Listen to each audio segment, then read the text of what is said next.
Hello everyone, my name is Alvaro, and in this video I will be solving another problem from the blind Leetcode 75 problem list. Today I will be solving problem 133, which is called clone graph, and the problem statement is the following. Given a reference of a node in a connected undirected graph, return a deep copy, a clone, of the graph. Each node in the graph contains a value int in a list of nodes of its neighbors. And this is what the class node looks like. It has an integer in here, and then it has a list of nodes, which is the neighbors list. We're going to ignore this test case format because it says that it's a list of edges, but it really isn't. It really isn't. Like the thing that's passed, I've tested this before, of course. It's actually like a node. It even says here like the type is a node. So I'll just cover essentially what this would look like. So essentially what this list would look like, right? We would be given one node. Let's assume that it's node 1. So node 1 would look like this. It will be a node where the value is equal to 1, and then it has a list of neighbors where you have a list where you have node 2, so a node with value 2, and a node with value 4. Similarly, for 2, the neighbors will be the node with value 3 and the node with value 1. And for the node with value 4, the neighbors will be the node with value 1 and the node with value 3. So that's just kind of how it's structured and the type of and the object that you're passed in here.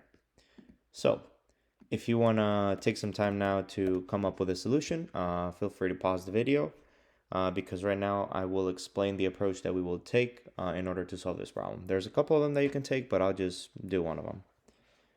All right, so first of all, we need to understand what a deep copy means. And I think this diagram makes a pretty good example. Like it gives a pretty good image of what it means. Essentially, right, this would not be allowed. The colors represent whether they're the same object or not. So if they have the same color, then they are the same object, right? Like this one right here is the same object. If they have the same color and the same number.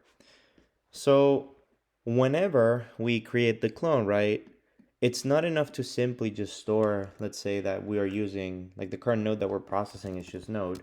It's not enough to store this node. What we have to do is we have to create a new node with the same value as the node that we are processing. That way this object is a different one in memory, even though they are the same class and they have the same value. And then the neighbors of that new node that we are creating, they must be deep copies as well of the neighbors of the node that we are processing at the moment.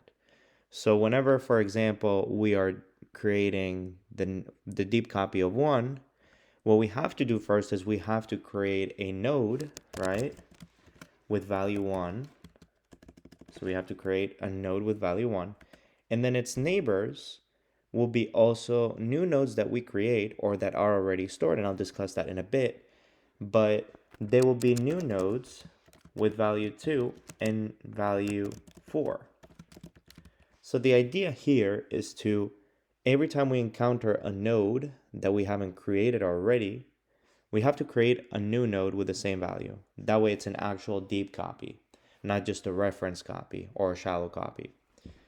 So how are we going to do that? Well, first of all, we need some sort of data structure that can allow us to at least understand what nodes we have created or not. And what type of data structure can we use for this? Well, I'll argue that a hash map, it's actually pretty ideal. What we can do simply is create key value pairs where the key is the value of the node, but you can also use other things. But the key is the value of the node that we want to create, and the actual value associated with that key is the node itself, so the deep copy. So for example, whenever we process the original node with value 1, we would add the following key value pair to our hash map, where node 1 is a new node with value 1.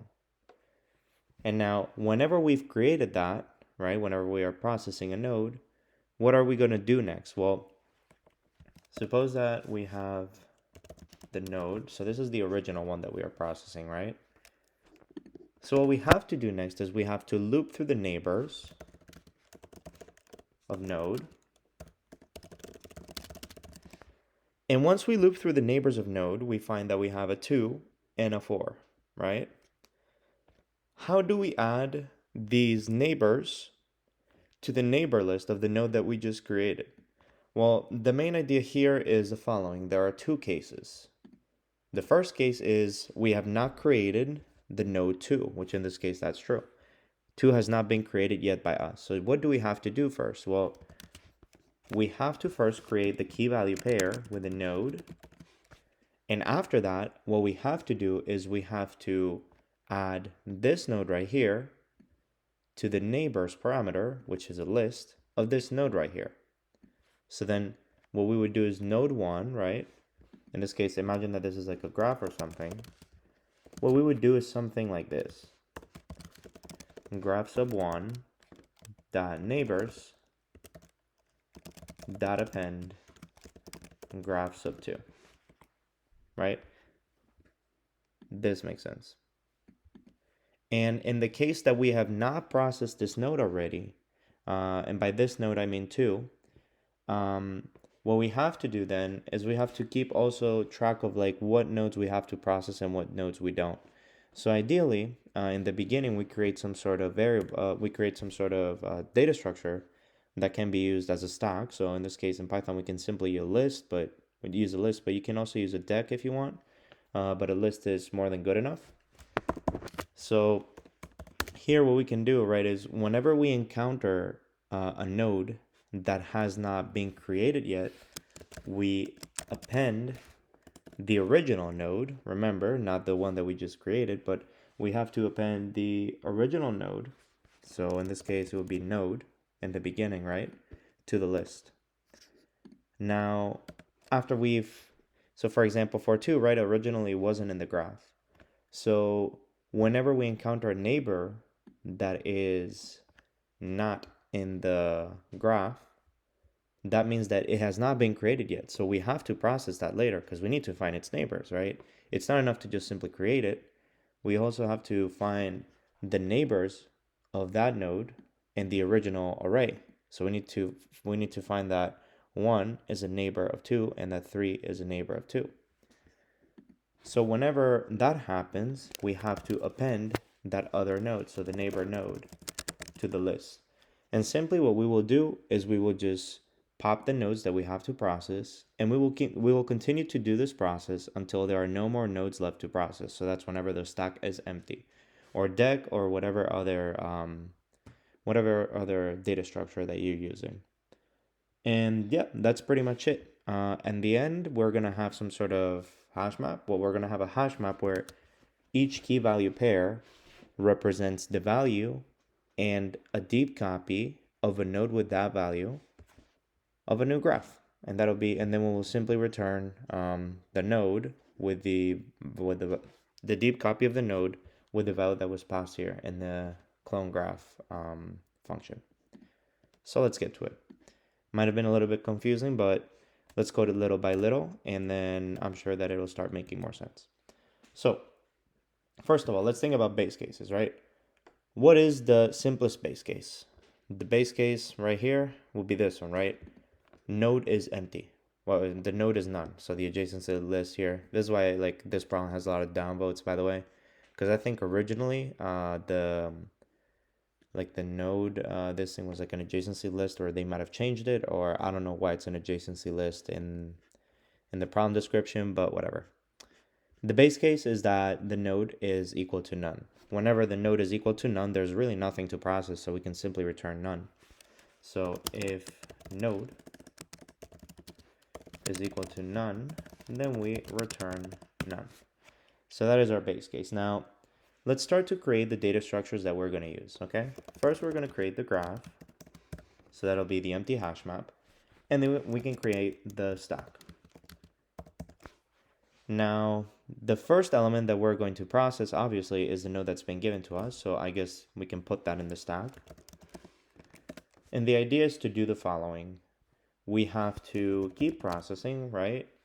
While the stack still has some nodes in it. So while the stack is not empty, so while the length of stack does not equal 0, we want to process some sort of node. So we can call that like the current node, for example, right? So the current is equal to stack.pop. What this does is that it gets rid of the last element in the list and assigns it to this variable right here. I also said that you can use a deck, and that's completely fine. That will simply allow you to pop either the right or the left and append to the stack to the left or right. But because it's not really needed, I'll simply use a regular list since it's good enough for Python. And then what do we have to do after that? Well, right now, right, we have the actual node that we want to process. So like we discussed before, the first thing to check is whether this node right here, or rather a deep copy of this node right here, exists in our graph in the form of a key value pair. And how do we know that? How do we know if it exists or not? Well, we have to check whether current.value exists in the graph. If it does not exist, we have to create a deep copy and create the key value pair in this hash map. So if current.value is not in graph, then what we have to do is we have to create the entry of this node. So graph.current.val is equal to a new node, which in this case is this. So it's a node with value current.val and with neighbors empty list. There you go. So this will take care of just creating a node, a deep copy of a node if it already does not exist, for a node with that value right there. Now, once we've done that, what we have to do after is process the neighbors like I discussed before. And remember, we are looping through the neighbors of current because as of right now, this node right here that we created, it has no neighbors. It's simply a deep copy with the value. But now we have to add the neighbors. So for each neighbor, in current.neighbors, and what I discussed before is that there are two cases. A deep copy of that neighbor exists in the graph, or it doesn't. If it doesn't, then we have to create it. So if neighbor .val is not in graph, then we simply do the same thing that we did here, but instead of with current, we do it with neighbor.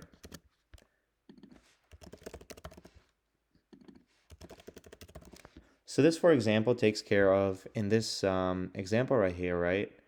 We have created a key value pair, which is 1 and a node 1, and then we loop through the neighbors. Here we see that there is no neighbor yet in the deep copy, that there's no deep copy of this node right here with value 2. So what we do is we create it, and then after that, what we have to do is we have to add that to the stack right here, because in the case that the neighbor does not exist, we have to process it, because remember, we have to check all the neighbors from the original. So what do? We simply append, so stack.append neighbor. And we only do this if the neighbor is not in the graph, because if it's already in the graph, that means that it has already been processed. So what do we do after? Well, simply what we have to do now is, now that we have taken care of the neighbor, we have to go back and focus to the deep copy of the current element. And what we have to do is add the deep copy of this neighbor to the adjacency list of the deep copy of the node with value current.val. So we have graph.current.val, and this gives us the node that is the deep copy of this, right? And then what we have to do is we have to append to its neighbor, because we're creating to its neighbor list, because we're updating the neighbors list. So dot neighbors dot append. And what we have to do now is add this entry right here, which is equivalent to this node. We add it to here, to the list. There you go. Bam. And after we do that, we just keep repeating that over and over and over. And this will take care of creating all the deep copies and ensuring that each deep copy has the correct neighbors, which are also deep copies of the other nodes in the graph. And that'll be pretty much it. After that, all that we need to do is return the node, I believe with the same value as this one right here. And because the values are the same, that will be the same as return graph node.val. Because this entry right here is the node that is a deep copy of this one. And this solution should work.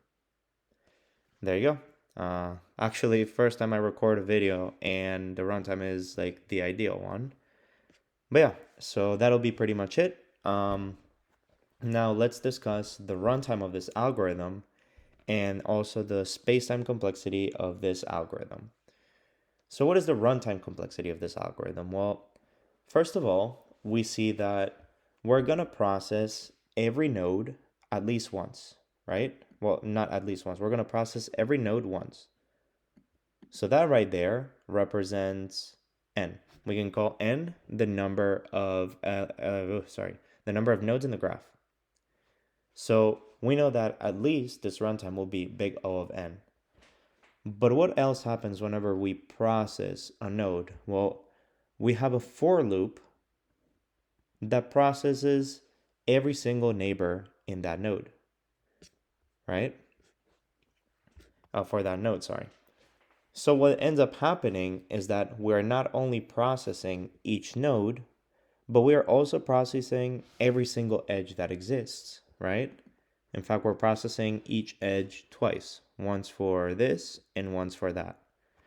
Therefore, the runtime of this algorithm will be big O of n plus m, where n is the number of nodes in the graph, so these circles right here, and m is the number of edges in the graph, which are represented by the lines that connect the nodes in the graph. And what is the space-time complexity? Well, here we're simply creating in this case four, but however many different nodes and storing them in the graph. Therefore, the space-time complexity of this problem is big O of n. However, if you also want to count like the edges that we put here in neighbors, but they already exist in memory, so they're not creating any extra space, if that makes sense. I would still argue that the space-time complexity of this problem is big O of n, where n is the number of nodes. And yes, that'll be pretty much it. I hope you enjoyed the video. And, make sure that you drop a like. This is definitely a problem that I've been asked actually in one of my internship interviews. I believe I got asked this question for, I don't know if it was Uber or Cockroach Labs, one of those two, but definitely one that you can definitely encounter. So yeah, just drop a like in the video, keep practicing Leetcode, of course, and once you can do these sort of problems in like 20 to 30 minutes, as well as explaining them, that'll be when you're more or less ready to, apply for good internships and, pass some interviews. But yeah, hope it was helpful and see you in the next one. Bye-bye.